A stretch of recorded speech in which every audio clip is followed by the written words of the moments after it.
नमस्कार। आज आपका स्वागत है।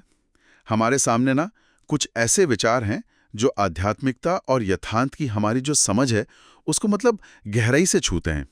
एक स्रोत है हमारे पास जो परमात्मा, जीव और अनुभव की प्रकृति पर कुछ बहुत ही कह सकते हैं दिलचस्प और शायद थोड़ी चौंकाने वाली बातें कहता है। हाँ, सुनने में तो ऐसा ही लग रहा है। इसमें जैसे परमात्मा को सत्य और असत्य जैसी जो हमारी कैटेगरीज हैं उनसे भी परे बताया गया है। अच्छा। हाँ, और ये भी दावा है कि आत्मा, जीव, उसको कर्मों से नहीं बल्कि एक खास तरह की दृष्टि से देखा जा सकता है। और तो और गुरु शिष्य का जो पारंपरिक रिश्ता है उस पर भी एक नया नजरिया मिलता है। इसमें गीता और उपनिषदों का जिक्र तो है पर व्याख्या थोड़ी अलग सी लगती है।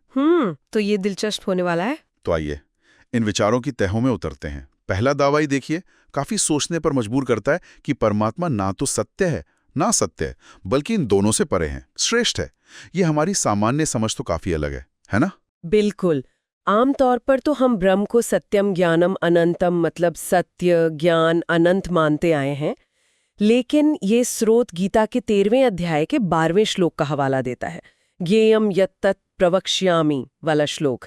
उसका जो अंतिम हिस्सा है, न सत् तन्ना सुदुच्यते, वो कहता है कि उसे मतलब परम ब्रह्म को न सत कहा जा सकता है न असत।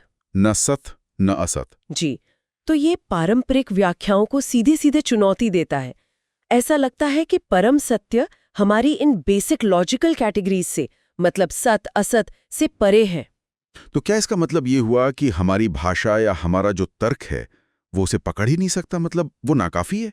कुछ हद तक हाँ, शायद यही मतलब निकलता है।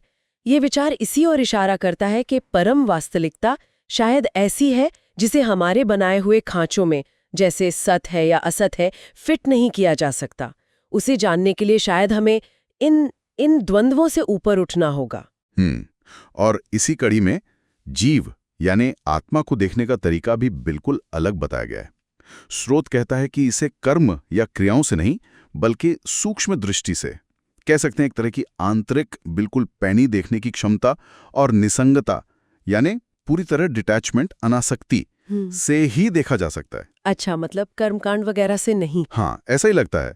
दावा तो यहां तक है कि इस अवस्था में व्यक्ति अपने जीव को शरीर से बिल्कुल अलग देखता है और इंद्रियां वो एकदम शांत हो जाती हैं। स्रोत के अनुसार कई लोगों ने कथित तौर पर इसका अनुभव भी किया है। ये सुनने में तो बड़ा आश्चर्यजनक लगता है। हाँ, और यहाँ ध्यान देने वाली बात यह है कि जोर बाहरी कर्मकांड या पूजा पाठ पर नहीं है, बल्कि पूरी तरह से आंतरिक अवस्था पर है, एक विशेष मानसिक और आत्मिक स्थिति। यह बाहरी क्रियाओं की जगह आंतरिक अनुभव और प्रत्यक्ष दर्शन को प्राथमिकता देता है। हालांकि ये भी मानना होगा कि ऐसे व्यक्तिगत अनुभवों की पुष्टि करना बाहर से वो संभव नहीं होता। जी, ये बात तो है। अच्छा, ये बात हमें एक और दिलचस्प मोड़ पर लाती है। स्रोत कहता है कि शुरुआत में जीव और ब्रह्म अलग महसूस हो सकते हैं, लेकिन लक्ष्य है जीव ब्रह्म सम करना, मतलब दोनों का एक हो जाना। और इससे भी आगे बढ़कर एक दावा है इसमें कि कुछ अनुभवी लोगों ने न सिर्फ शरीर से अलग जीव और जीव से अलग ब्रह्म को देखा, बल्कि परमात्मा को निराकार यानी बिना रूप के और साकार यानी रूप के साथ दोनों अवस्थाओं में एक साथ अनुभव किया है। अरे वाह, एक साथ निराकार और साकार? जी हाँ, एक साथ। ये विचार तो द्वैत और अद्वैत की हमारी जो समझ है उसको भी मतलब झकझोर देता है। ऐसा लगता है जैसे एक ही वास्तविकता के कई स्तर एक साथ प्रकट हो रहे हों। यहाँ मामला और गहरा हो जाता है, खासकर जब स्रोत गर्भ में जीवन के अनुभव की बात करता है।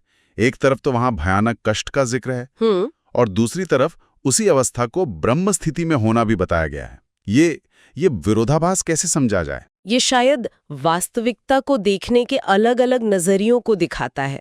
हो सकता है शारीरिक स्तर पर गर्भ एक सीमित और कष्टदायक जगह हो, लेकिन चेतना के स्तर पर जन्म से पहले की वो अवस्था शायद बाहरी दुनिया के भटकावों से मुक्त एक तरह की ब्रह्मलीन अवस्था भी हो सकती है, कौन जाने।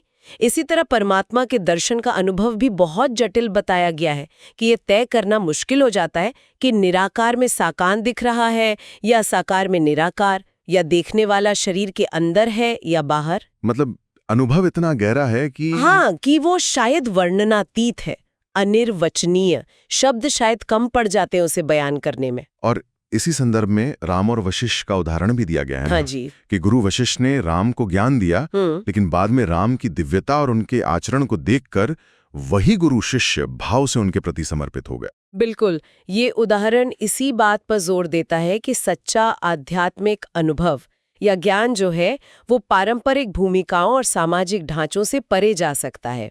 गुरु ज्ञान देने के बाद भी शिष्य में परमात्मा का साक्षात रूप देख सकता है, जिससे भूमिकाएं वो बदल सकती हैं। ये दिखाता है कि अंतिम सत्य किसी पदवी या रिश्ते का मोहताज नहीं है। तो इन सब बातों का सार क्या निकलता है, मतलब निचोड़ क्या है? ऐसा लगता है कि ये स्रोत हमें वास्तविकता, आत्मा, परमात्मा, इन सब के बारे में हमारी जो बनी बनाई धारणाएं हैं उन पर गहराई से सोचने को कह रहा है। सही कहा आपने। मुख्य टेकअवे शायद यही है कि कुछ अनुभव या सत्य हमारी सामान्य भाषा, हमारे तर्क और हमारी श्रेणियों जैसे सत्य, असत्य, साकार, निराकार, गुरु, शिष्य, इनकी सीमाओं से बहुत आगे होते हैं। ये विचार हमें ना सिर्फ अनुभूति की प्रकृति के बारे में सोचने पर मजबूर करते हैं, बल्कि यह भी कि हम उसे समझने और व्यक्त करने में कितने सीमित हैं। और जाते जाते एक सवाल मन में उठता है सोचने के लिए कि अगर वास्तविकता वाकई इन द्वैतवादी परिभाषाओं और श्रेणियों से इतनी परे हैं, तो हम अपने सबसे गहरे आंतरिक अनुभवों को पूरी ईमानदारी से, बिना उन्हें छोटा किए या सीमित किए, कैसे समझें और दूसरों तक कैसे पहुंचाएं? ये एक बड़ा सवाल।